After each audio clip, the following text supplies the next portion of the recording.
So we've gotten a lot done today, and I was going to show you guys a bunch of cool antique fixtures, but they actually sold since I was here.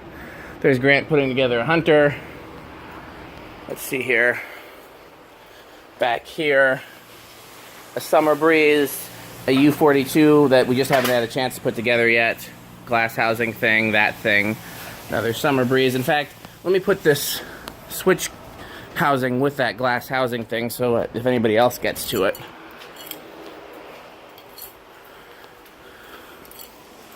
So, just in case anybody beats me to it, that goes with that. There's all the fans we put up, still going strong. Let's go out here. I moved some of these over here. That was out today. That's been here.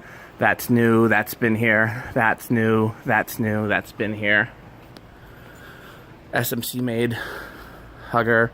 That's new. That's been here. That's been here. That's new. Those are all the ones in the boxes from last time. That's been here. Move this. That's been here. I think that's new. This is kind of cool. You don't see 5 stencil blades very often. So that's particularly nice with the big schoolhouse. That's been here. All the rest of those have been here.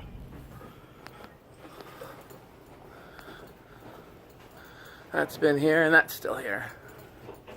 Okay. I'm going to do some cleaning up. Thanks for watching.